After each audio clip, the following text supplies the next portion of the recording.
Okay guys, and it is official. Saying goodbye to the BMW 7 Series. This is gonna be literally the last time I'm driving it. Just stopped on the way to where I'm going to leave it, just to make this video. So yeah, Mrs. was very reluctant in selling the car, but you guys know I have the M5 now, and I don't need two cars like this really.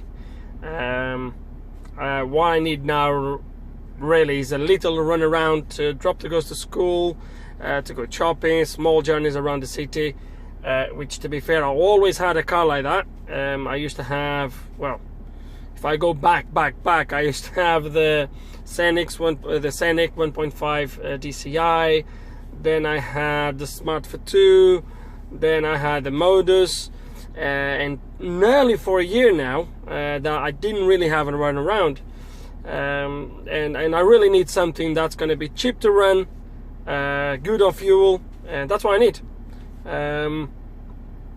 I think I made, well, I think I made a educated choice regards to that. I will share with you in a bit what the car is, what I decide to go for. There is a little bit of preventive maintenance I want to do on it, but I will take you guys through. So yes, so the 7 Series is now going. I bought this car with 98,000 miles. The car is now on 124,000 in 6 years, so I haven't done a lot. Engine wise, the car is absolutely lovely. Had all the work you guys have seen, and some of the work you guys haven't seen, but engine and gearbox wise, the car is absolutely brilliant. It does have the dents around, obviously, with a big one on the rear door. The missus decided to take the measurements of the school entrance the other day with it. But yeah, I think I made a quite fair deal. I know this being a 2004 model, it doesn't worth that much. However, I have upgraded the iDrive system to the facelift. I have upgraded the phone system, the Bluetooth system, with the facelift. I have upgraded the navigation, so I've done a little bit to it. But I think it's time to say goodbye to the car. And yeah, guys.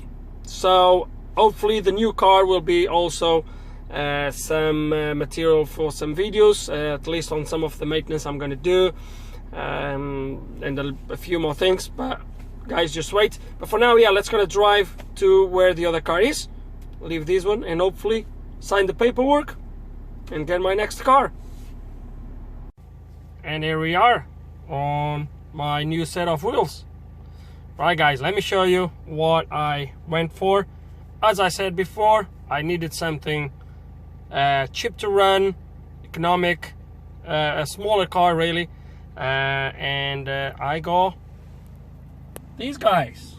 It is a Vauxhall or Opel, depends where you are in the world. It's a Vauxhall Corsa, 1.3 diesel, 30 pounds tax per year, lovely. It does about 60 or 70 miles per gallon is all I need, and really low on mileage. Let me show you. I don't know if it's going to come up on the camera. 65,418 miles.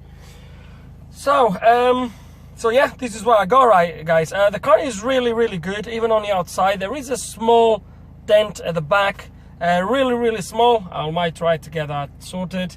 It looks like there is a small clip broken on the bonnet at the front, but overall the car is really good. The inside is absolutely spot on. There's no rips, no nothing really. Everything is, the car is pretty much new really on the inside.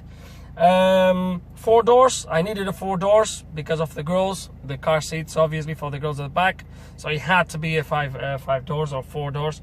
And yeah guys, I'm really happy. I only drove the car for 2 minutes so far. I just got the car around the corner from someone that I do repairs for sometimes. And yeah, this is what's gonna be.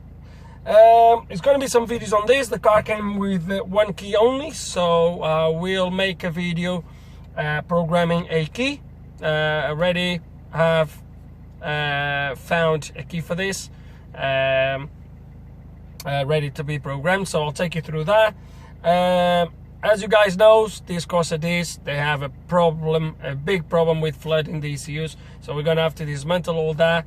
Hopefully, I'm working tonight and tomorrow night, but hopefully after my nights, we will strip that top in there, take the ECU out. If there's any signs that the ECU has been already underwater, we will remove this ECU, we'll open it, clean it, and reseal.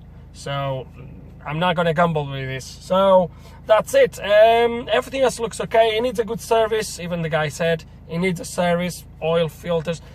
I don't usually do videos for that, but I might do for these ones, for this car. So that's it, guys. Tell me what you think, if I made a good or a bad decision. As I said, obviously I can't compare this car with the 7 Series, but as I said, having the M5 now, I needed something a little bit cheaper to run.